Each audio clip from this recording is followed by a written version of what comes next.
Trinidad and Tobago has the same vote as Canada in spite of the obvious difference in size.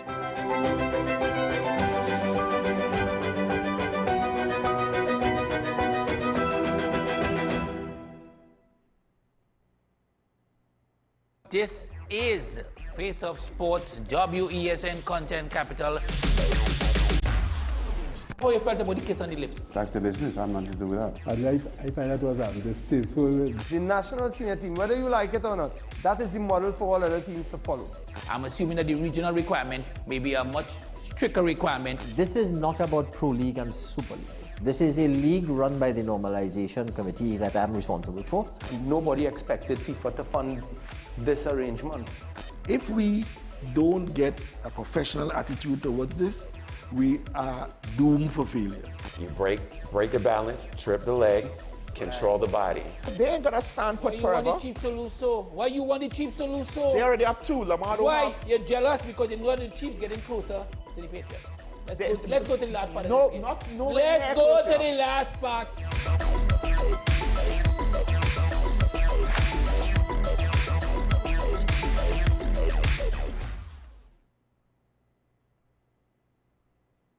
The home of Caribbean content is growing, and we welcome you to be a part of the #1 platform for young personalities who are driven to make a positive impact in society.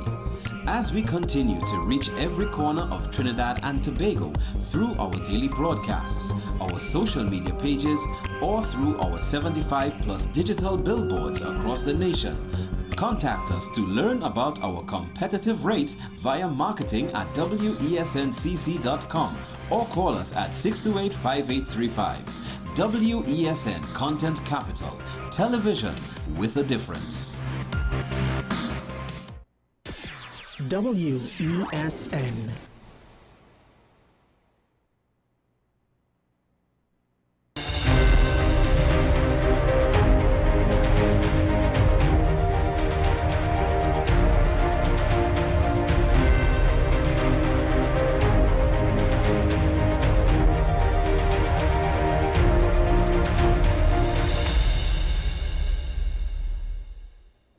Good morning. Welcome to AM Prime on WESN. I am Takia Thompson, and today's show is all about the environment. So to start it off, we observe International Earth Day this month under the theme, Our Power, Our Planet.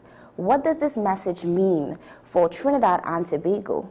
So in studio, we have environmentalist Ricardo Meade joining us this morning to discuss more on this topic. Good morning, Ricardo. Good morning, Miss Thompson. Thank you for having me here. AM Prime, you got me up and out early this morning. It has been quite a while, and I'm really glad to be here and to be able to spread a little word of possible wisdom to the people of Trinidad and Tobago. It's lovely to have you here. And right away, starting off with the theme, Earth Day 2026, Our Power, Our Planet. What does this mean to you personally? The power is in the people. The people are the power. That's where true power rests, not in power plants or nuclear facilities. It comes down to the people. We are the ultimate consumer on this planet, and we have to realize that we are literally the biggest parasite on the planet. So if we do not take steps to preserve what we have dominion over, as some people like to put it, we will all be lost. It will be lost, and we will suffer, and our children will suffer, and our children's children will suffer. So we, our planet, our people, our power, put it all together. Can't blame anybody. Can't blame the bees, can't blame the lions, can't blame the little owls. It's all us and our decisions. Okay, millions of dollars dropping in bombs and destroying people, and very, very little dropping in aid to foster and create growth and development for our future. Wow. And what are some of the biggest environmental challenges our country currently faces? Well, our country, tiny little dot on this big blue marble, is really no different from the other countries. So I like to take our Caribbean area together because, we are all little islands for the most part. Except those that are stationed in South America, and we all face the same problems. Global warming is really a top tier problem. And with that, it creates a lot of issues for fisher folk, for farmers, for regular people going to work on a daily basis. Whenever we have these traumatic and dramatic weather episodes, people suffer, people die, livelihoods are lost, and now people have to come up with a new strategy to survive. Be it on the coastal area where fisher folk are suffering because now they can't even figure out how and when and where to fish. Things are changing. The sargassum, that is just a plague. It's plaguing our shorelines all over the Caribbean area. And also now with that creating an incidence for wildlife and their existence. The turtles, how are they going to come ashore and nest with a carpet, you know, that's about 20 feet wide and about 4 feet high. Challenges there. In the U.S., you see extreme, we're very sheltered here. We're very lucky thus far. We haven't seen really extreme weather episodes. But the year is still young, as they say. So every year brings a possibility that when June 1st comes and the hurricane season is announced, we never know what's going to happen. So even though we may not get extreme situations like they had in Grenada, Jamaica, Barbados, an extreme situation for us here will usually create widespread flooding, lots of suffering. I've known a lot of people, you know, I've been through one of the floods from many years ago. I remember Madras Road and so on like that. And you go in that area trying to help out people. One of the workers lived there, and seeing the destruction, it's heartbreaking to imagine that happening in my home. You know, 5 feet of water inside your house. You're losing just about everything, you know. And as you mentioned the change in season and how it affects us, do you think enough is being done at a national level to address environmental issues? No, because it's not being marketed. It's not being driven home that you, as an individual, you have the power. Okay, so you standing alone as a twig, you're not very strong. But you standing with me, we do something together. We stand as a school, a class, a workforce, a community, and there we start to see where the change and the real power comes in. But you now have to take it upon yourself with a personal responsibility to get someone else on board. And it's not like convincing somebody something alien. If we clean up this area, we can now come back and hang out here with our children. If we use less plastics, it'll be less plastics going in the landfill and ending up back in our own bodies. And it's simple as that. So each one, reach one, teach one. And that's how the power is. You have the power to convince someone else. But on a national scale, the government, which is responsible for your safety and security, has a responsibility to reach the national populace and let them know that we are pushing for better for you. And better for you is not just a wage increase. Okay? What good is that wage increase going to do you when you or a family member comes down with a chronic illness that is as a result of factors that we contributed to? All right? So the plastic product creates something like, let's say something crazy like a situation with your pancreas. And now you have pancreatic cancer, traced back to plastics or something like that there. And, or even in a situation that's very, very painful, a friend of mine, an aunt, passed with a sort of stomach cancer. And as a vegan, you know what she was eating? Only greens, good stuff. She was supposed to be one of the healthiest people around. But what do we do in terms of pest control and pesticide and weedicide and so on? And many times it's over what should be the proper required limit. And so now we are making ourselves sick by eating our own food. Imagine we poison our food and then eat it. Yeah. So we had, you see, it's us. We have the power. Who has the power to stop that? That's us. That's us. We can say, hey, demand better, do better, live longer, live healthier. So what are some of the changes that we can contribute in today to make the environment better and to protect it to go to that extent? Okay. Simple things, personal level. Right now, my van is outside, loaded with plastic. Because I intend to take it all to the Every Bottle Back program. That's a small step. We do not recycle enough. Plastic is a problem that's not going to go away. So what do? One, if we can reduce our use of single-use plastics especially, I'm not saying, hey, your van is mainly plastic and this is plastic. Yes, it's not single-use. I'm going to get 20 years out of that or so. But a water bottle and plastic bags and stuff like that. It was shocking for me when I went to Europe, Germany specifically, back in, I think it was 2005, no, 2002, 2003. And got into the supermarket. I said, I'm cooking for my friends. Went to the supermarket and so on there. And they're looking at me and asked, do you have bags? And they looked at me like, you silly person. Wow. You're supposed to walk with this stuff, and everybody's walking with their little cloth bags and so on. Some of them are made, some are manufactured. But single-use plastics that way, in a simple plastic bag, almost non-existent. And I felt now like some Neanderthal in a modern society that way. But look at the change right now. We still, everything is, and not doing that, we double bag it, and then you go home and do what? Stick it in a cupboard and then throw it away. And so the plastic scourge that we have here just continues, and it's just painful. So we have little things that we can do, change our lifestyle. Something as simple as unplugging your charger makes a difference. Wow. Yeah. Okay, so your phone is done charging, you unplug it, and you leave it there all day. It's still plugged in. Yeah. If you pull that out, okay, so if you say it's 1 cent a day, I don't care, it's 1 cent a day, all right, and 1 million people, how much is 1 million cents? And every day, and it just adds up. Yeah. And it's not just a monetary value we're talking about. When you're talking about the environment, you cannot monetize everything. You can't put a dollar value to it, okay? How do you put a dollar value to waking up in fresh air? Wow. Okay? Fresh air, or hearing the sounds of birds and nature, that sort of relaxes you. And being in a forest, what dollar value are you going to put to that? Okay? But if we do try, you'll realize it's a lot, because a lot of people pay money to come here to just experience that.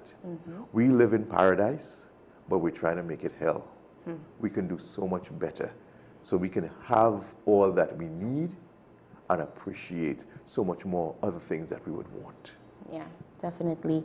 And as you were talking, I was thinking about the youths coming up in it. So how important is youth involvement in being a part of the environment, conserving it, and again, wanting to make it better, being aware of how to make it better in that essence? It is the most critical factor in terms of demographic of involvement in this thing. Us old people, I consider myself old people, I'm up there. For a lot of times, the truth is it's kind of late. And it's not about us. We're on that other side. No, don't go anywhere, please. Thank you. We're on the other side of the hill heading down real quick. Those are now, young people are now starting up. You're in primary school, your whole life is ahead of you. Yeah. And if you go through a system of education where you are not edified about your presence on this planet, how delicate this planet is, and what you need to do to preserve it for yourself and your children's future, then we are failing.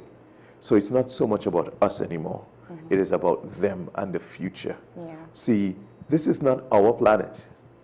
We borrowed it. And as responsible humans, we are supposed to give it back in a better shape than we got it in. Wow. Right? Yeah. And wise is the person who plants a seed knowing that he or she will never be able to bask in the shade of that tree. So it's not about you. It's not about now. My fight is not about me anymore. It's about me. There's a bit of selfish here. I would feel good knowing that I would have done something for the future. Yeah. Right? I will admit that. That's what it's about. But if I plant a salmon tree now, never going to be able to enjoy that. The ones that we sit, whenever it is a salmon tree, savanna, and all of a sudden you have kite flying and you have activities and so on. Somebody at some point in time had to have had the foresight, the wisdom, the knowledge to say, hey, either leave it if it was there or plant it. Wow. And we appreciate that now. But those trees are 200 years old. Can you imagine? We can't even imagine what 200 years from now might be, right? We're thinking about Mars and all this thing in space. Every single thing that we need as humans on planet Earth is on planet Earth. The only thing that comes in from outside solar rays, light. Yeah. But everything is here. Where are we going to Mars and look for? I want to send people there? Wonderful for the future, but fix home first now. Yeah. Fix home first. Always. And you mentioned that, you know, we are just here for a time and we want to give it back. So can you shed some light on the importance of our ecosystems? So like forests and wetlands and the coral reefs, like what happens if we fail to protect them? Oh, man. The disaster is real, and maybe you and I won't feel it. But what about our kids and our grandkids? They're going to feel it. Yeah. So there's massive bleaching and degradation of reefs all over the world. Most of our oxygen comes from the oceans. Most of the planet is covered by water. Yeah. Okay? And the life forms in there that generate the oxygen are the corals and that ecosystem. So with that ecosystem going down, it's equivalent to on land, the Amazon and other rainforests going down.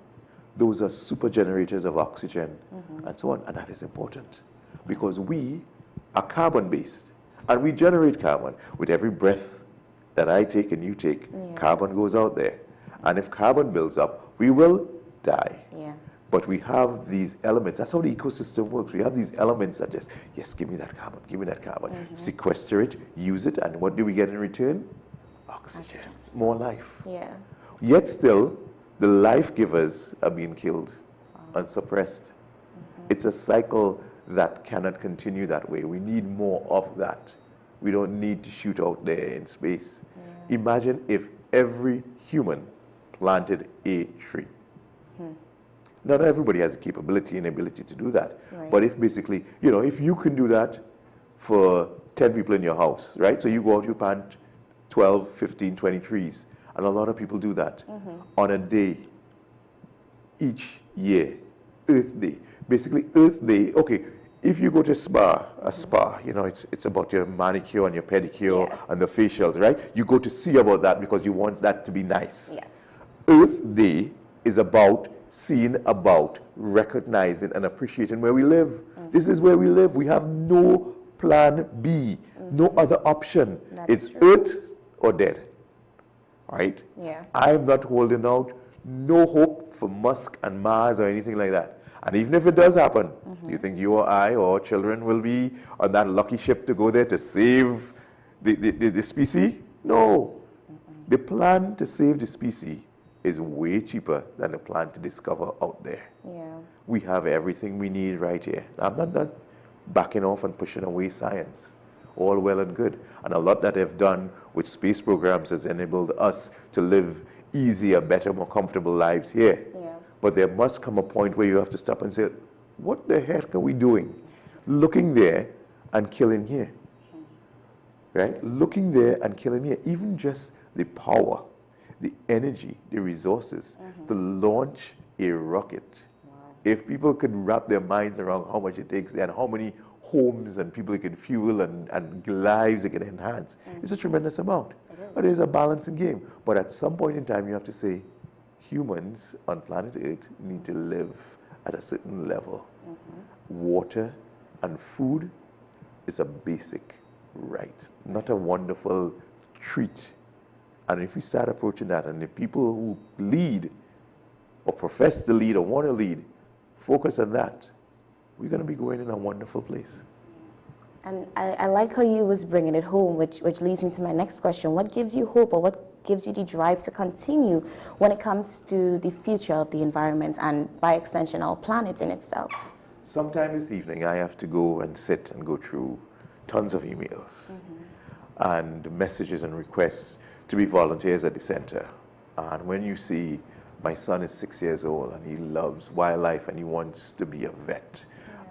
My daughter is 8 and she wants to be a marine biologist and a conservationist. And it gives you hope. Yeah.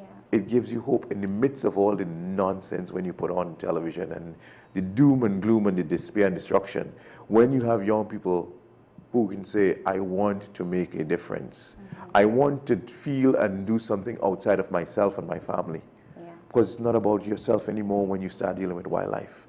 It expands to almost every tree and every species because it's all about they have their place. I may not understand where their place really fits in the whole ecosystem, but it's an ecosystem, it's a system. And when a system is broken, things suffer. And at the end of it all, as the big consumers, or parasites as we like to call it, because we do not give anything good to planet Earth, nothing. We take. We take. So if we take away the ability of these guys to give us, we will start suffering. You killed out all the rats, all the snakes in a part of England. And the rats say thank you, and they brought you disease and destruction. Okay? So that's what we do. We don't have to go anywhere far. Just look at ourselves, where we are and what we have done.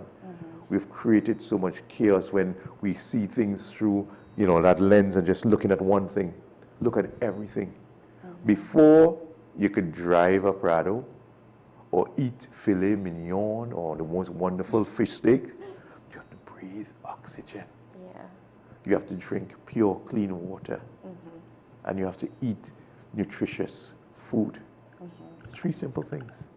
And then everything else is extra. But we're getting caught over and thinking that the extra is life. See, when you're about or in a situation of trauma, none of that matters. Right? You're not laying on your bed thinking, they washed the Prado this morning? No. No. You want them to bring in your children or your grandchildren for that final hug and that kiss. And you're going to close your eye and you're going to go slip into whatever your belief system takes you. But how are you going to feel knowing that their future is? Uncertainty is always there. But if you did well and like the planet is going to be well, you'd feel so much better. So it comes down to our mother. And who's our mother? Mother Earth. We all, everything, she gives us every single thing. Protect her, love her, and she will give you back in return. It's that simple. When you destroy, she's going to say, what do you want me to do? Basically. I give you coastal, I give you coral, they mash up the reef. Now the flood come in, the typhoon come in, the tsunami, everything come in. And what do you want me to do? Mother Earth isn't being wicked to you, you have been wicked to her. See, he agrees. You have been wicked to her. You have not appreciated what she has given you. We have not had to jump in a taxi or maxi and go anywhere for anything else. Everything we need. And I've always needed it from human beings right here. And the light reaches us, which is our most amazing form of power. And the reason it's not being harvested and harnessed enough is because enough of the right people in the right sectors haven't figured out how they can make the money from that. So we keep fighting and fighting. The Middle East is about what? Oil, fuel, energy. And we're going to continue on that path until enough people get enough politicians to say, all right, let me stop this. This is not helping us. But sadly, somebody somewhere will always want to have the power vested from somebody or have a hammer over somebody so they can control and take more. Instead of a development and a thought where we can all live in harmony. And it can happen. But it's easier sometimes to bring together people under the veil of hate and us against them. It's us against them. Okay? When you go up there, those guys up there looking down, you think they see the lines and say, look, Guyana there, boy, look, Venezuela there, and no. All right? So 10 inches here, you're in Guyana, 12 inches so you're in Venezuela. Really? Who came up with that? Okay? It's geopolitical. That's people. The truth is we are all the damn same. And all this division is created so somebody can have an advantage and use this and that and the other. Mother Earth sees us the same, and we will always be the same. All part of her ecosystems, multiple ecosystems. We have to preserve them to preserve ourselves. I don't care if you like owls or snakes or duck or goat or sheep. Without them, right? Imagine the wildlife removed from Trinidad. Then, sadly, we will face a sort of topography as they do in Haiti, much of Haiti, where the cyclical turns are downwards. You eat this out and you get poorer, and you eat this out and you get poorer, and you cut down more trees and no event, and it just gets worse. So Haiti is where it is now. Okay? And what started that? Again, geopolitics. People wanted independence. Big countries say we're going to boycott all your and lock all your off and all that sort of thing. And it's still happening today with other countries. Right? Look at our neighbors, all these people came from Venezuela, tariffs and sanctions. That's the fancy word, sanctions. Right? We cutting you off, basically is what it is. And I see your little friend is getting eager and stuff. Tell us about the friend that you brought with us in studios. Come on, you don't know who this is? Everybody knows who this is. Yeah. His name is actually Blowfish. Blowfish. Yes, that's what people from kind of closer to my age. There was a famous band, Hootie and the Blowfish. Okay. Right? So if we call him Hootie, everybody know, yeah, Hootie is an owl. But Blowfish, people have to make that connection. Hootie and the Blowfish. Right? So he's a tropical screech owl. Our second smallest owl. So there's one even smaller than him. And no, he's not a baby owl and he's cute and all of that. He's not a baby. He's not, oh my God, he's so cute, I want to be. No. No. This is a big hardback man. Okay, show him enough respect. Call him Sir Blowfish. Mr. Blowfish, as it were. Yes, shake your head. Mr. Blowfish. Yeah, that's me. Yeah, there you go. That's me. You know. Yes, and no, they can't turn their heads 360 degrees. Only 270. Wow. Okay, they must give the predators an opportunity. Okay, so that little spot in the back there where they can't see is where the predators would try to attack. That's their blind side, their blind spot, as it were. All right, but to be able to do that, they actually have special valves in their throat and muscles in their neck that allows them to do that turn. Because if, for example, human beings, if your chin goes past your shoulder, your neck will be broken and you will die. Yes. Okay, so you could do that, you could do that. All right, but they can turn that neck, and their valve in their throat allows it to stay open, allows them to continue breathing. So they can hold their head almost backwards, because it's easier to just move your head than to keep flying around and moving your whole body. Yes. Right? So that's why they came up with like the security cam, and it's called panning. They just stay there. So they stay on a tree and they pan and they listen. They're listening more than they're actually looking, but they use their eyes also. They're seeking food. Rats and mice. Yes, his favorite. Yeah, he has mice, he gets excited. Mice. Mice. He said, where is it? Is it back there? Right? So he's there, he's facing forward, he didn't move his body, and he can look all the way back here at me. Wow. So that's just an amazing thing about owls, you know. And although people say that they're wise, they're stupid. You see, well, he heard you. He heard you with what you were they're trying to say. Bright. Yeah, you know, I've said that before. They're not too bright. Okay, and all the birds of prey, they're not too bright. But what they do well. They do very well. They're great hunters. They're hunters in the night mainly. Not all owls are nocturnal.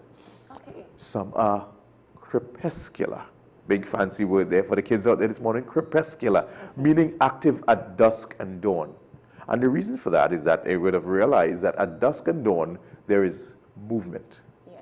Okay, so the night guys are coming out or going in. So with that movement now, you have rats, mice, roaches, whatever, and they have a better chance of securing a meal. So they wait for those moments. In the night, they'll sleep because those animals are out there, whatever, doing their sleep. But at dusk and dawn, there's movement. There's a lot of movement. The same thing in Trinidad. It's like rush hour. Yeah. Crepuscular represents rush hour in the animal kingdom. So some come out in the morning and some come out in the evening. Either way, or you're going back in. Either you're coming or going. There's traffic both ways on the highway, as it were, at those times, right? At 6 o'clock in the evening, some going to sleep, some waking up. 6 o'clock in the morning, some going to sleep, some waking up.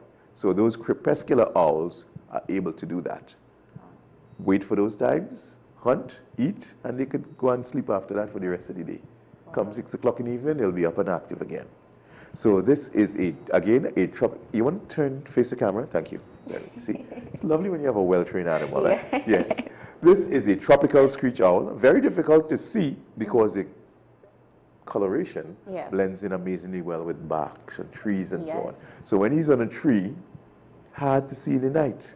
All right. So he would come out at 6 o'clock, sleep all day, come out at 6. So you see them in the Caroni Bird Sanctuary. Well, I mean, we should not have gone there. Well, we used to see them in the Caroni Bird Sanctuary. But since the sanctuary is being inundated, saturated with house cats, we've lost a lot. I would have personally released with the center at least 10 of these in the bird sanctuary. that visitors will be totally thrilled, because sometimes we see a pair of them just huddled in the branches in the mangrove. Now you're not seeing that in the areas you saw them before, because they would have been killed out. And that's why that, in terms of Earth Day, that's a pressing issue for us here in Trinidad. We have to address cats in a bird sanctuary. By just saying that alone, it should be able to put into perspective what the problem is. But some people feel that, oh no, you want to get rid of cats and you're against cats and this and that and the other. Everything in its place. Simple as that. A bird sanctuary is for birds. Not only that, the national bird, the scarlet ibis, well, not the national bird of Trinidad. Another day we'll get into that discussion. That makes no sense. But the national bird of Trinidad, because Trinidad is not a country. The country is Trinidad and Tobago. But we'll get into that, like I said, another time. The national bird of Trinidad, the scarlet ibis, is an ESS, environmentally sensitive species. It's got a special designation under the EMA Act. What that means is that if you do anything bad to this animal, you should face 2 years in prison and a $100,000 fine. Not or, and. Okay, that is the level of protection. That's the highest level of protection that an animal in Trinidad can have. Well, if the EMA are serious about that, now that means that the EMA probably should be responsible for going into the bird sanctuary and removing the cats. Because the cats have been killing scarlet ibis. They kill snakes, they kill lizards, they kill birds. So in certain areas, for the first 1.5 kilometers into the sanctuary, you will not see a perch bird anywhere. You'll probably not even hear a bird unless it's in the distance, because the numbers are growing. And there's a meeting coming up on Sunday, and I will make every effort to go there and add my 2 cents. But at the end of the day, the cats must be removed from the sanctuary, and the cat people, if their concern is so much about the well-being of the cats, have to come up with a better way of getting things done. I know the long-term solution. We have to spay and neuter almost all our animals. Unless you're going to pay to be a registered breeder. Okay, you say, look, oh, I have a fancy Persian cat I paid $10,000 for, so I plan to breed it and make back money. Now, the question to you, did you get the cat to make money, or did you get the cat for companionship and because you love it? All right, well, okay, let's say it's your right, you can do that. You pay it and have it with its reproductive organs as a breeder. And you'll make back your money. So if we charge you $5,000 to be a breeder, you sell one of those cats for $8,000 to $10,000 anyway. So you're making back your money. But all others, with all the common cats and the brown cat and the white cat that you see in the streets getting run over by cars also, they should be spayed and neutered so they're not producing. Almost every other day someone is calling me, you'll see about animals, right? And immediately, I know that's coming. I know what's coming. Immediately I have to say, wildlife. Say, so what do you mean, snakes? Oh, no, these cats. I said, well, unless you want them for snake food, I would suggest you find a cat shelter. You would do that? I said, no, but I just want you to wrap your mind around it. They don't belong out there. They belong under the care of people. These are domesticated animals. Okay? So they shouldn't be killing other animals, and other animals shouldn't be killing them. Do the right thing. Why didn't you fix it? Well, it's a stray just came in the yard and we didn't expect. If it's in the yard and it's about the place, you should expect anything to happen, including seeing it flattened on the road in the morning, because so many people see that happening and they still don't do their best to contain and protect their pets. Well, we could just get our next one. Or when it's plenty, we'll just carry it by carrying. The stuff that I hear on a daily basis when people call me, I could write books and books about it. Some of it is shocking. Absolutely shocking. And it's scary for me to think sometimes that I share space, country, planet, village with some of these humans, because their thought process is so warped, it makes you wonder, how did we get here? How did we get here? You know, and but despite that, we must push on. It's either give up or fight. I wasn't built to give up, so I'm going to fight to the very end for them, for you, for your children, for our planet, and for our Mother Earth. Thank you so much, Ricardo, for those insightful and inspiring words. And as we wrap up, any final words you want to leave with the viewers looking on? Earth Month our home, our planet, all that you love. You go to the beach, you dirty it up. You go by the river, you leave all your stuff. You go in the woods and you do not see about your waste in a proper and efficient manner. You are hurting your planet. You're hurting yourself. You're hurting your children. You're hurting their future. Let's do better from today forward. Make that commitment for yourself. You say, you know what, I can do better. I can do better. And just do it. You know, turn off the light. Oh yeah, you can afford it, but why just run the bill because you can afford it? Because it takes a resource. It takes natural gas that people have to drill from and pipe and so, you know, that could be used somewhere else. Places are closing down because we in Trinidad have a shortage of natural gas. And you leaving your phone plugged in and you're this and that. Let's do better, people. Yeah. Find 10 little things that you can do as a Trini to make life better for Mother Earth. And if everybody does that, things will start to get better. You'll see cleaner spaces, better spaces, happier people. And while there is so much bad, we still live in an amazing country. Do your part to love your planet, Mother Earth, and then you would be a better person. Because when you approach things with an attitude of gratitude, and I'm grateful that I'm living here in Trinidad and not in Haiti, you'll get up and smile in the morning. When you see a neighbor, you'll say good morning.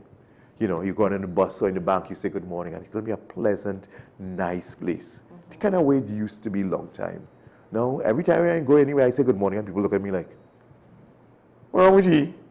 You know, but you know what I do? I say it even louder. I say it even louder. So it's either you're going to be a very bitter, scornful person and just put your head down, or you're going to respond. Yes. Either way, I've made my point. It's not going to hurt to be a pleasant person. Absolutely. Again, thank you so much for coming and being a part of today's Wild Wednesday, you know, talking about the environment and shedding so much light, and even bringing your friend. Give us his name one more time, sir. Mr. Blowfish, who's decided now to preen himself right in front of my face. It's a good thing I'm not allergic to dander, because the amount of dander you stir up in my face here this hour in the morning. And he's like, that's not important. What's important is for me to look good on camera. Absolutely. You look good now. There we go. They look good on camera. So guys, we're about to take a short break, and when we come back, we're going to look at the environment through a different lens. So stay with us.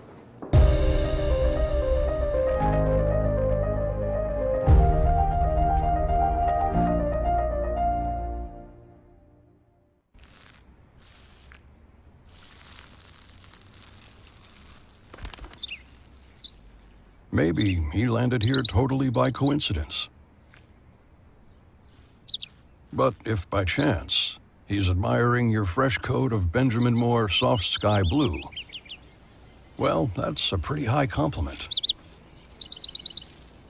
Coming from an expert.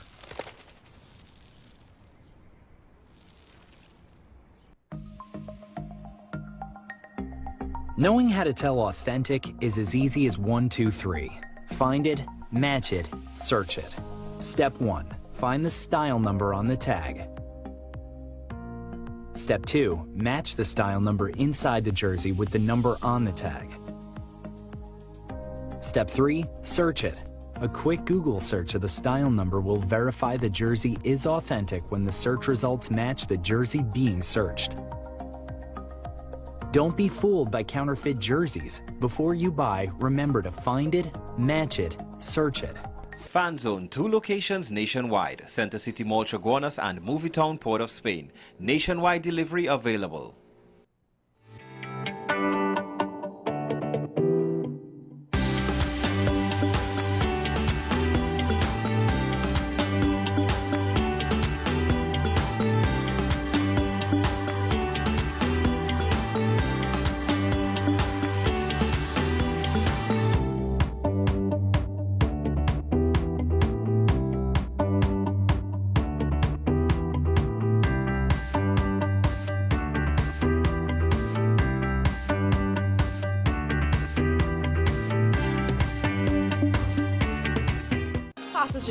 I want to get a tattoo.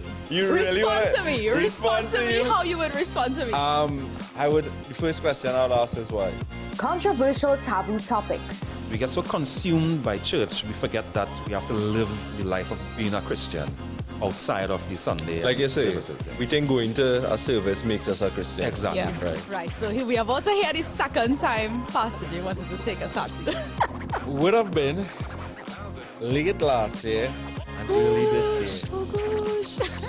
Hope Unfiltered podcast with Pastor J and Ren.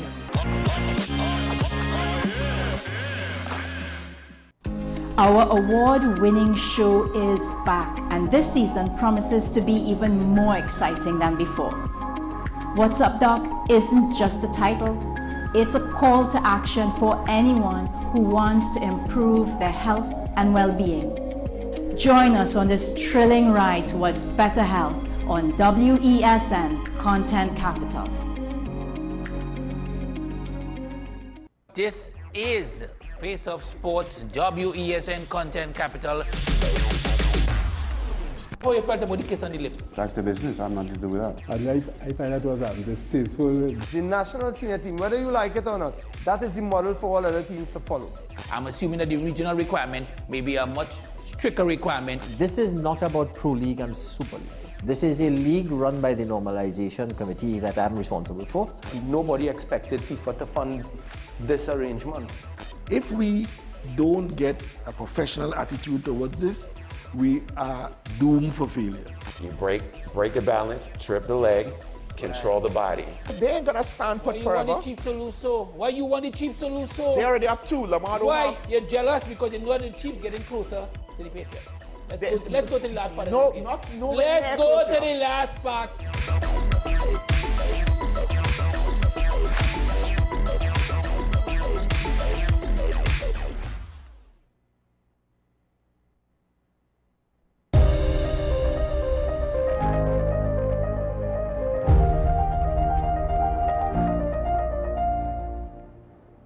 Welcome back. And like I said, we're talking about the environment. So one of the best ways to capture it is by seeing it. Now, capturing the beauty of nature often takes patience, passion, and even a keen eye for the perfect moment. In this edition of Behind the Lens, we feature local wildlife photographer Zach Ali, who is bringing Trinidad and Tobago's rich biodiversity into focus, one image at a time. Good morning, Zach. Good morning. And how are you this morning? I'm good. How are you? I'm great. Yeah. So right off the bat, tell us about yourself and how did you get into wildlife photography in Trinidad and Tobago? Well, my name is Zach. I'm 22. I'm from Arima. My family, grew up camping. And throughout, from the age of ever since I could walk, we camping, we hiking, we seeing a lot of wildlife that I didn't know about. And so I started to read a lot of books. And well, actually at the age of 8, I did an open heart surgery. So I had a lot of time to be reading. So I read mostly birds, and I started to look at how to capture them through, my parents pointing through camera. Then for SEA and thing, you ask mom for a camera, and you do good in your grades, so you actually get it. And then you sort of just, go out a lot and volunteer at institutions such as previously on the show today, the Outscore Wildlife Center. I have to give props to them, And now I'm 22 and even for bigger things like Nat Geo and stuff. Wow, definitely. So what makes wildlife photography different from other types of photography?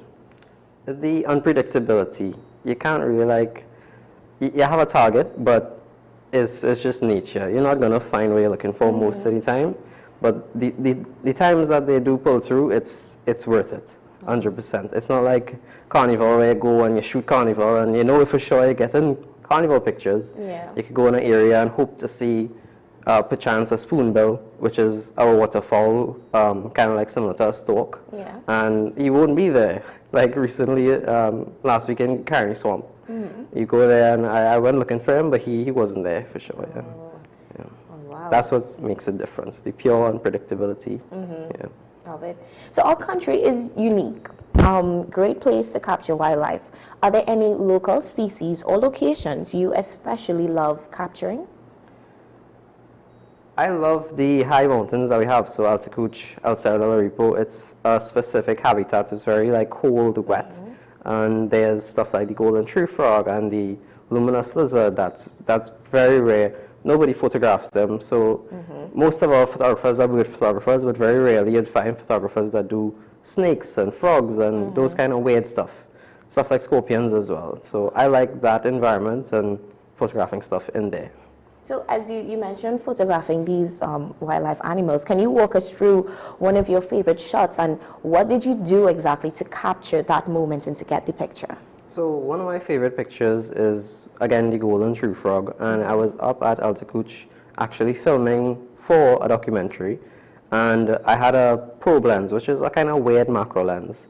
And so the frog was just like posed up outside the bromeliad, nice and poised. Right. And I was like this close to the frog, and the light was perfect, and you know you just see the golden shimmer in the eyes. Wow. So that image is actually now up in the Rotunda Gallery in the Red House in exhibition. So yes, you could check it out. Yeah. So we do have that image for you guys. So take a look at this.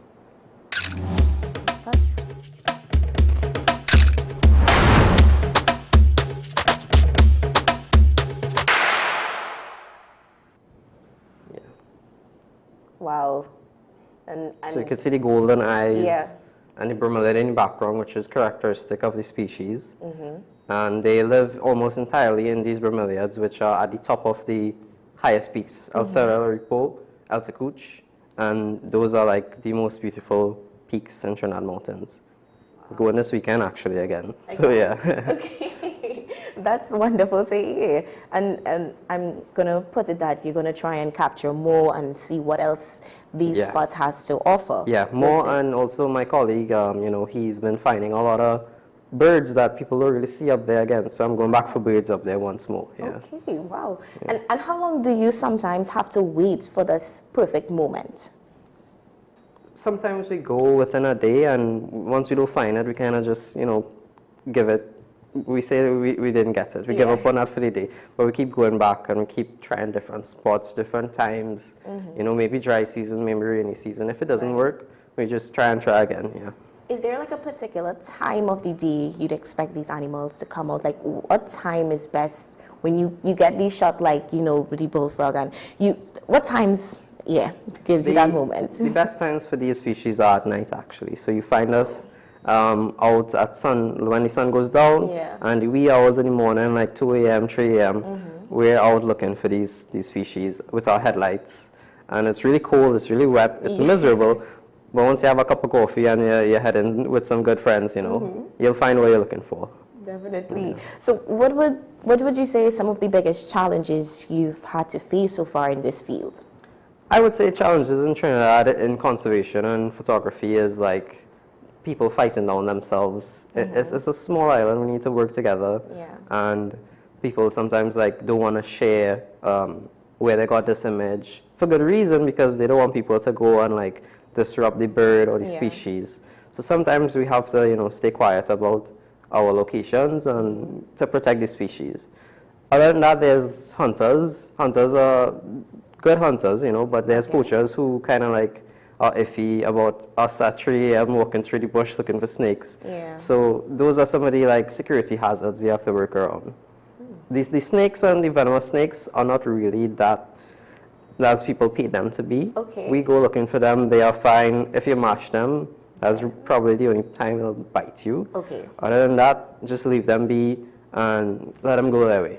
Wow. And do you think with your work that it helps raise awareness about wildlife conservation? I think so, and I think with species like the golden tree frog, when they see like something glittery, and they never know a frog could be so pretty. So it's just to show those characteristics and educate these people, because these frogs are critically endangered, and to show these species in that light. Wow. Yeah. So someone who may be interested in exploring this field, right, may think they need expensive equipment or just to have like an ideal setup. Can you suggest something that's cost effective and, you know, give them a way that they can start and just, you know, get to do what they probably may have a passion for? Yeah. So I would suggest simple thing as their phone. I have a friend, he uses a phone and like a small like flashlight with a diffuse light, and he gets really nice pictures of like moths, butterflies, like that. And the barrier to entry doesn't have to be a big camera. Of course, you'll work your way up to it, and if you can afford it. But sometimes just sitting down with the binoculars and appreciating wildlife is the first step. And actually people documenting it on websites like iNaturalist, which is like a community conservation app. They can like document the species for science as well. So yeah. So we do have some more pictures. So we're going to let the pictures run while we continue to converse on this end. And something that someone was mentioning is that technology is advancing every day. So for example, AI can generate great pictures of wildlife. Do you think this is a concern of a threat to wildlife photographers or photography? I do, because AI is nice and you can use it to solve problems, but not art. And wildlife photography is an art. You see the vision behind the wildlife photographer and his style. Yeah. And if you replace that with AI, it's just like a blanket, and it's not good. I don't particularly like it. Like especially when people show like AI images of like Carony Swamp or like recently Ladderbacks turtles. Like it's very easy to just use a picture or image from a photographer and credit them. They would be more than happy for you to use it. But AI, the use of AI in wildlife photography is definitely damaging.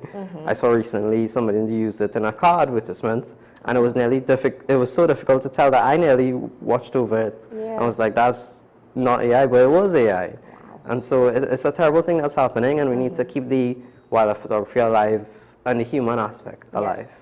Definitely. Yeah. Why would you say that it's important to showcase local wildlife specifically in this photography aspect of it? Our local wildlife is somewhat overlooked, and sometimes people, they look at the big documentaries and they see lions in Africa and tigers, and we look at Trinidad and we kind of like, oh yeah, we don't have much, but we do. We have ocelots. It's the only wildcat in the Caribbean and the only island with an ocelot, and so we have to like use these images to show that, oh yeah, we really do have the largest viper in Trinidad, which is the bushmaster, and one of our venomous snakes that people kill. Yeah. Wow. So just, as we're wrapping up, and, any final words, and I know you said you're going back again weekend to try and capture some birds, but what are the other wildlife you see, and final words to anyone looking in and they really want to start, but they don't have the push or the encouragement to take that step forward? Some more wildlife I'm looking for this weekend would be is a special spider called the mahogany tarantula that was thought to be extinct, and so hopefully I find that. But for closing remarks on how people could get started is just to volunteer with people like Ricardo and the Outskirts Wildlife Center. That's how I started, and you'll build your network from there. You'll meet people, you'll go in the bush, and you'll gain experience. It's all about getting experience. I wouldn't recommend like just going to school for your passion and do a degree. Go out in the bush, find what you like, and do what you like. Do what you like. Go out in the bush, people. Find what you like and do what you like. Thank you so much, Zach, for sharing incredible work and helping us see the beauty of our wildlife. And just again to show you all one of his favorite captures, the tree line. The golden tree frog. The golden tree frog. Just take a look at it one more time, because this is something that, I'm so glad that you captured it just to show us what it has out there, guys. And right after this, we're going to take a short break, so don't go far. We do have more conversations in store for you.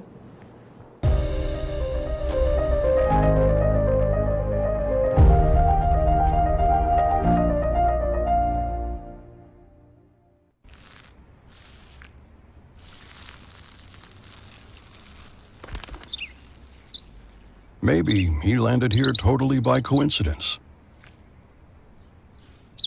But if by chance he's admiring your fresh coat of Benjamin Moore soft sky blue, well, that's a pretty high compliment.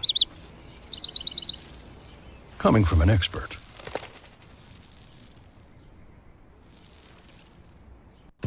Our award-winning show is back, and this season promises to be even more exciting than before. What's Up, Doc isn't just a title. It's a call to action for anyone who wants to improve their health and well-being. Join us on this thrilling ride towards better health on WESN Content Capital. We are tackling the hard-hitting topics, some controversial topics, some topics we sweep under the rug. You don't always have to forgive in a relationship for it to move forward. If it it is you are in a situation where you forgive the person, but to the detriment of yourself, what are you really doing? It is very uncommon for somebody in the younger age group to have dementia. Atheists don't not believe. Is that I can't disprove God, but you also can't prove God. So we kind of at a stalemate. You'll focus on the woman who's being the victim, right, or the man who's being the victim. We exclude the children. Folks are trying to study the underlying brain mechanism to figure out how does this particular disorder happen in the brain? How is the brain processing this? Don't worry about AI, worry about humans working with AI. Are you willing to learn new skills to stay relevant for the future job market? That's the challenge that people are going to struggle with.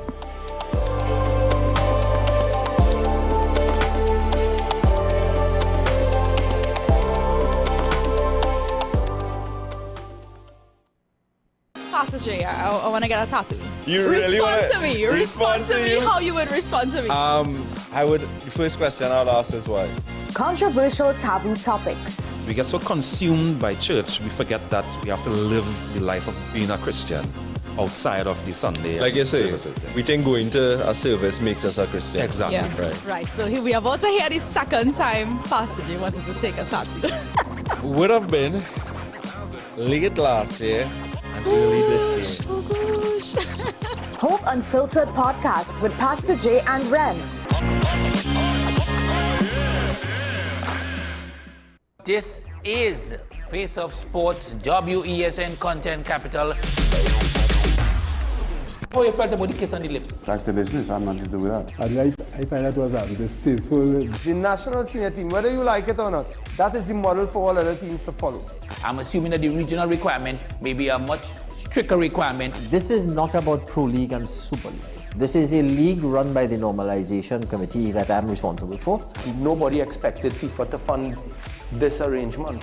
If we don't get a professional attitude towards this, we are doomed for failure.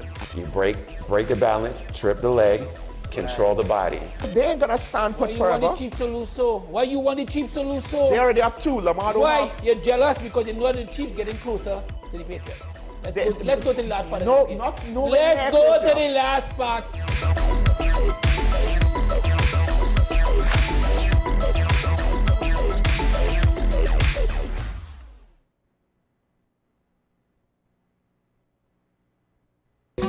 Take some time for yourself or spend some time with the family at Sandy Point Village Hotel. Enjoy our various studio and suite apartments, self-contained with their own kitchenettes and Wi-Fi. We also have our famous 100-foot swimming pool and our beachfront restaurant, The Steak and Lobster Grill. And our location in Crown Point puts us near the center of activity from the nylon pool to the local nightlife. Call us and make your reservations at 639-8533, 389-2378 or email us at sandypointvillagehotel@gmail.com. The home of Caribbean content is growing and we welcome you to be a part of the #1 platform for young personalities who are driven to make a positive impact in society. As we continue to reach every corner of Trinidad and Tobago through our daily broadcasts, our social media pages, or through our 75+ digital billboards across the nation, contact us to learn about our competitive rates via marketing at wesncc.com or call us at 628-5835. WESN Content Capital, television with a difference.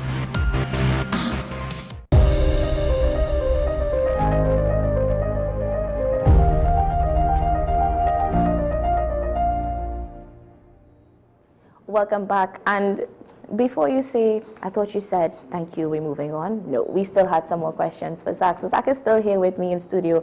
And while off camera, we were talking about the golden tree-lined frog and if it's poisonous. So we wanted to know, is it poisonous? And maybe what are some of the properties we could look into it and, share a bit more on it?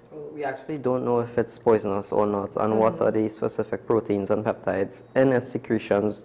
That's what it secretes on its back. Right. And we have some species like the Trinidad leaf nesting frog that has peptides that actually have insulin properties for humans, that those specific proteins are found nowhere else except in those secretions. So that's research we have to do.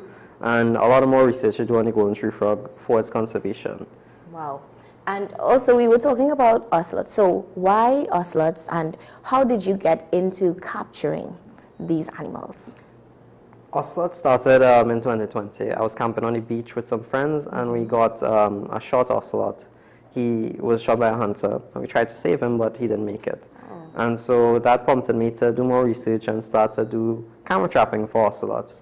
And these are cameras that we put out in the field, we leave for months, and any motion detected, everything from a goatee to there, but we're looking for ocelots because we don't know much about them on the island. And some of the more recent projects, we started in Chaguaramas. Most people think Chaguaramas is urban, but we actually have ocelots there. And so we spread them from the west side of Chaguaramas all the way to Diego Martin. And this is a project funded by the Rufford Foundation in collaboration with UE and the EMA. Wow. And you mentioned that, you first saw it on the beach, so not much people have knowledge of ocelots. So like you said, Chaguaramas, they think it's urban, but they actually have these things. Are there any other places that you probably would have been or did research to see this is where they're located? I would say in Brazo Seco, which is like Northern Range or Rima Valley kind of thing. It's the best forest, and that's actually like the highest density I've gotten so far. We put out camera traps and we got at least like 15 individuals within like 6 kilometers, which is a lot when you look at it. And these animals are pretty prolific there. So it's to protect the areas like this and ensure that they are not hunted, because the major problem to ocelots in Trinidad is not only habitat loss and restricted habitat, but hunters killing them for their livestock, chickens, or just out there, they hunting and they see the ocelot eating a goatee and they say nah. They can't shoot it. It's against the law. It's 2 years in prison, 100,000. It's not worth it. Wow. And is there like a best time of the year to capture these animals? That's what we're not sure about, because we put them out throughout the year. We haven't gotten like a trend yet. We have to camera trap some more, but hopefully at the end of the year we have enough data to say, okay, they are more active at this time of the year, this time of the day, and look at how they interact with each other. The next step would be to put a GPS collar on a cat and track its actual movements. But we actually have no idea whether Trinidad ocelots are a unique species, because they've been separated for over 12,000 years, and they have specific like characteristics, like a black nose, different pattern from the Venezuelan side. So we have to do the DNA. And in a recent ocelot that's been shot, Papa Ute, many of you would have seen on the news, we're going to take DNA from him and process it to see that, Wow, look at that. And when you mentioned the leaving the camera out for any movements to picture it, how long would it normally take before movements are actually captured? It could take one night, it could take a week. We get lucky sometimes, like I'll put up a camera for 1 week and we get ocelots within that. So sometimes we go the same day to pick up a camera trap, and we see that an ocelot has been there in the night. And it's just a hit and miss. It's like the lotto, It's pure chance. But you try to look for the trails that the animals walk on and try to see the signs, like scratches on the trees, and then you put your odds in your favor like that, Wow. And any other species that you are interested in or you'd want to branch off and start shedding light to? Anything of that sort? Well, one of the more recent projects I'm going to start working on is manatees. And that's on the east coast in the river. It's basically a sea cow, and they spend most of their time in fresh water, but they also go out in the ocean, which most people think, it's just a river creature. They go out to the ocean and feed, they come back to the river and they breed and stuff, but it's a very small population, maybe less than 20 individuals. Wow. So it's very much critically endangered in Trinidad, and that's one of the more species that I'll look into and do acoustic research on them, because they make noises out in the water. It's quite cute, That sounds like it would be. And what do you think we can do as a part of the population to just, make it better or to help with these lifestyles? I would say to just be wary of our daily habits, such as like littering, and like when you go to a beach and you see so much litter on the beach, there's like people who clean up the beach for turtle season, nesting season, which is great, but we should prevent spilling so much garbage into the environment. And like big pollutants like fish nets and like that could affect stuff like manatees. But also like stop setting forest fires because that damages our environment a lot. Especially Chaguamas, like it's a drier area and the habitat there is smaller. And hunting is a big aspect of Trinidad, like the culture, but we have to manage it. You can't say, hunting it affects the environment a lot. It takes a lot of the prey items like agouti, and so we need to manage that. We can't say no to hunting, it's the culture, but we have to manage it. We have to manage it.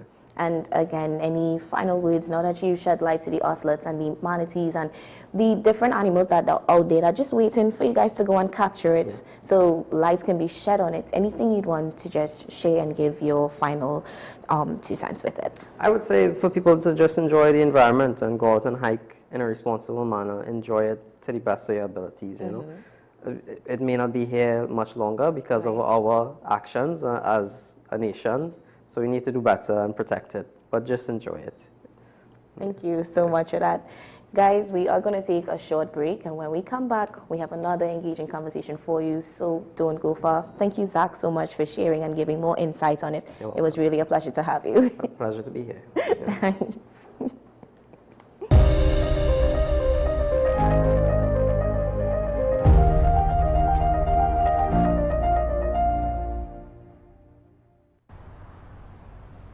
Bill and Ruth fell in love with the Benjamin Moore color Dry Sage, but they tried to match it using another brand's paint. I mean, it's close enough. Almost identical, really.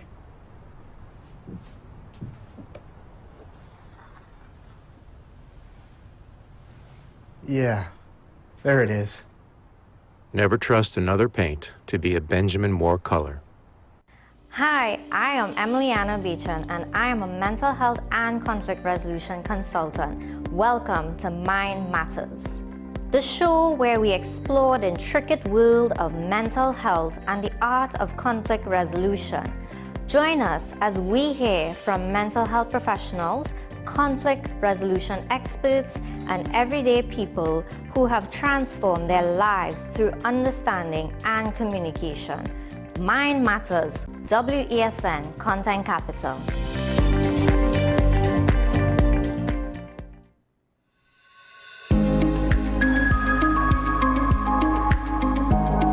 Something very important, there is an intrinsic neurotrophic factor that is released through myokines, that is some peptides that we have in our muscle that producing neuromodulation and increase that peptide in the brain to increase the neurocognitive of the brain.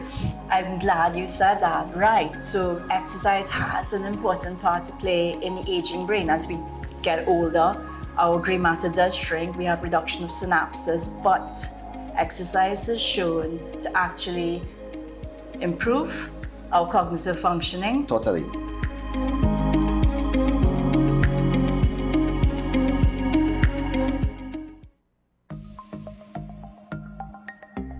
Knowing how to tell authentic is as easy as 1, 2, 3. Find it, match it, search it. Step 1. Find the style number on the tag. Step 2. Match the style number inside the jersey with the number on the tag. Step 3. Search it. A quick Google search of the style number will verify the jersey is authentic when the search results match the jersey being searched. Don't be fooled by counterfeit jerseys. Before you buy, remember to find it, match it, search it.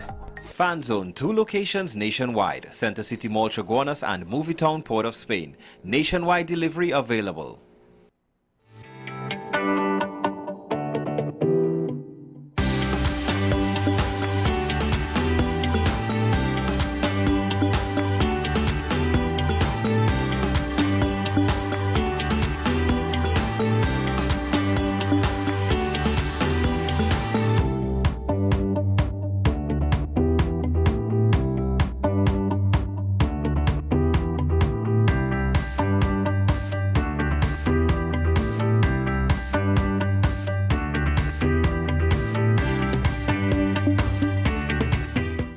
J, I want to get a tattoo. You really respond wanna- to me. respond Respond to to me you? how you would respond to me. I would, the first question I'd ask is why?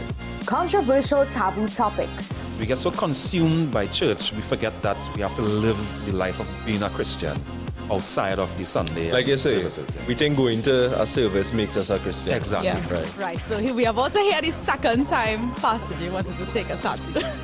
Would have been late last year and early this year. Oh gosh. Hope Unfiltered podcast with Pastor J and Ren. This is 10 questions. I'm Andy Johnson. The distance from where we should be in the world in going forward on our commitments with climate change.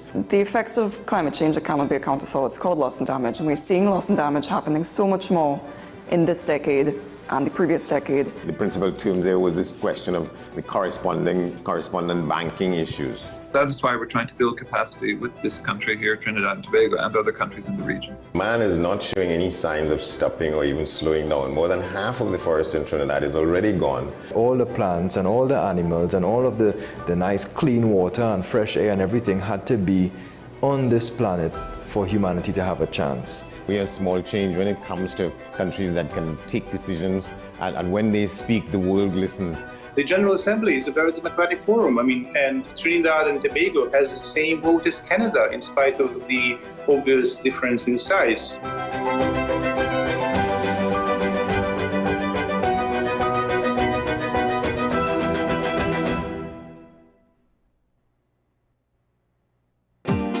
Money is something we all deal with, but how many of us truly understand it?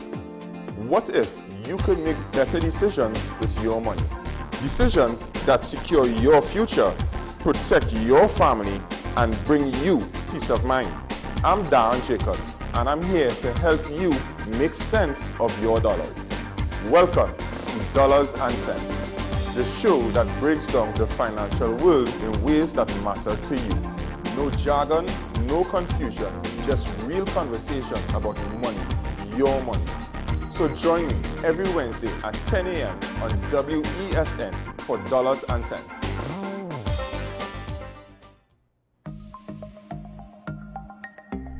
Knowing how to tell authentic is as easy as 1, 2, 3. Find it, match it, search it. Step 1. Find the style number on the tag. Step 2. Match the style number inside the jersey with the number on the tag. Step 3. Search it. A quick Google search of the style number will verify the jersey is authentic when the search results match the jersey being searched. Don't be fooled by counterfeit jerseys. Before you buy, remember to find it, match it, search it. Fan Zone, 2 locations nationwide. Center City Mall, Chaguanas and Movietown, Port of Spain. Nationwide delivery available. Every day, we communicate through stories. Stories of ourselves, our challenges, our goals, our experiences, and our aspirations.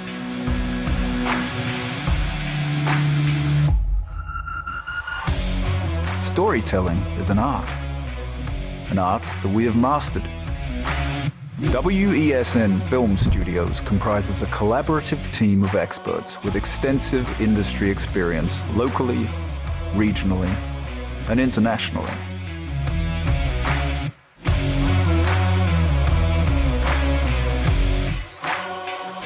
The ability of your business to successfully communicate with your preferred audience depends on the strength of the stories you tell.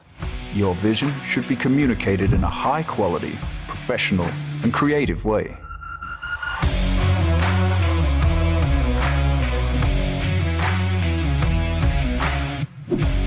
From concept to post-production, advertising to film, multi-camera productions, live events, streaming, and virtual conferencing, we are WESN Film Studio.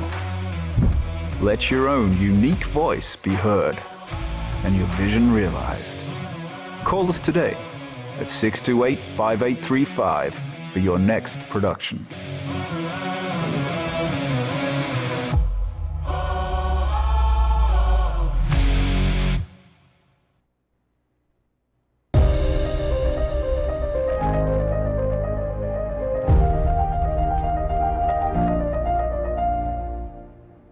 welcome back. And as we know, we're continuing to focus on our environment. We know leatherback nesting season is one of the most important annual environmental seasons in Trinidad and Tobago, and it runs from March 1st to August 31st, 2026. Many local environmental and conservation groups gather at the country's shore to prep, welcome, and ensure the utmost safety of these friendly associations. Joining us this morning via Zoom is the president of the Las Cuevas Eco-Friendly Association, Arlene Williams. Good morning. Good morning. So we want to dive right into it. Can you tell us how the season is shaping up to be so far? In terms of, has there been a decline or an increase in leatherbacks visiting our shores?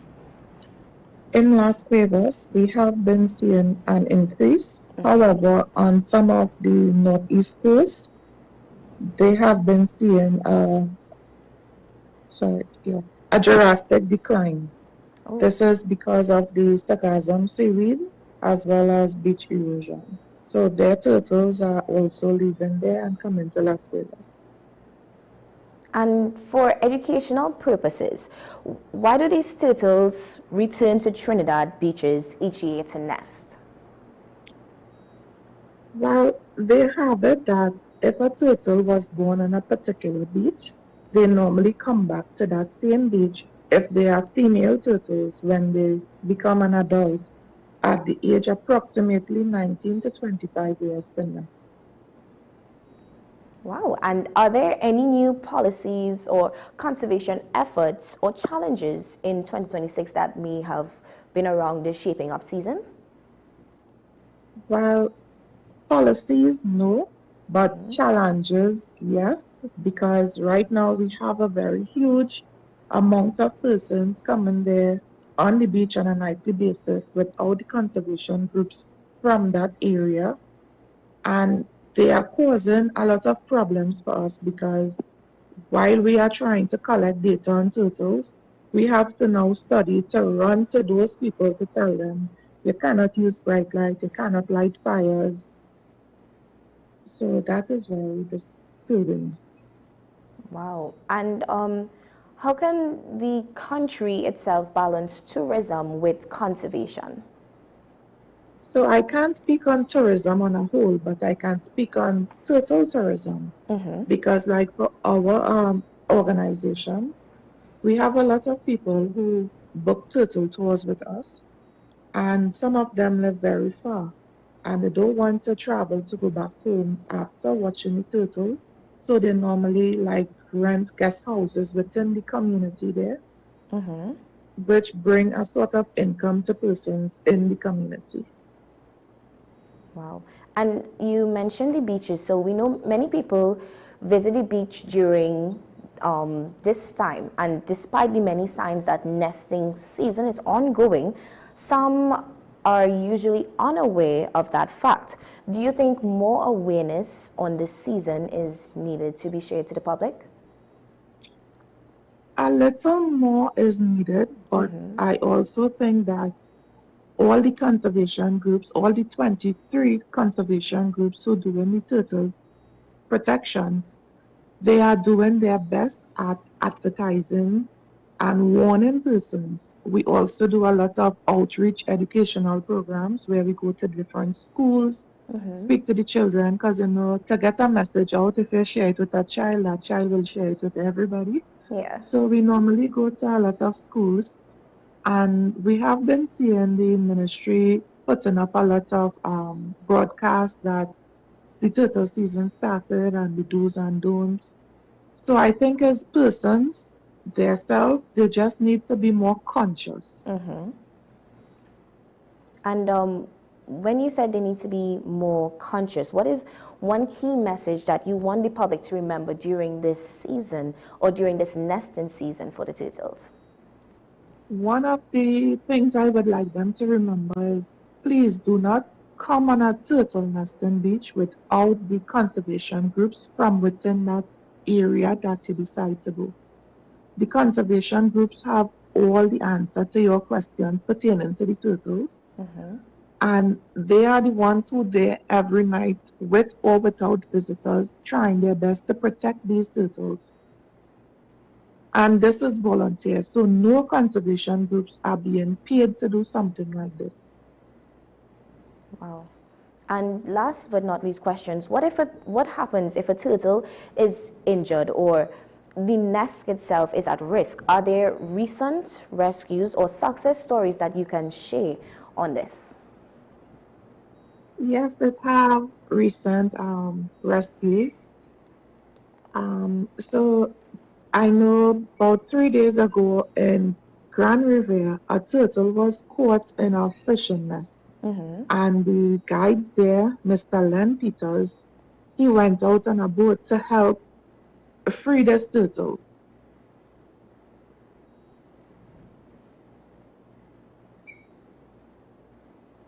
Hello? Yeah? Yeah. So that is like a success story. And a recent rescue as well. Wow.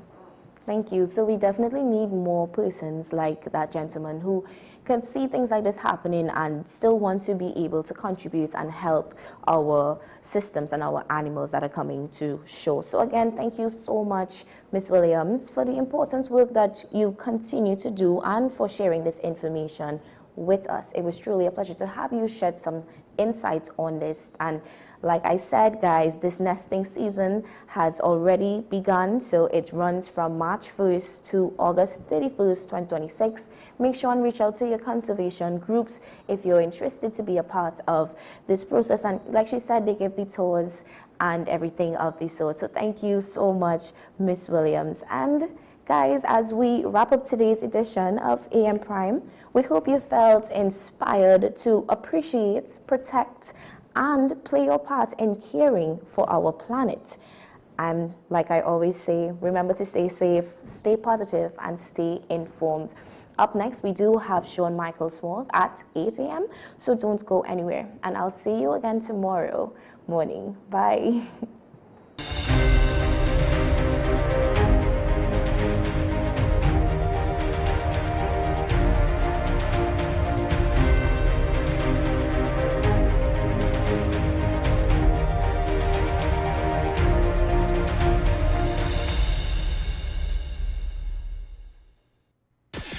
WESN.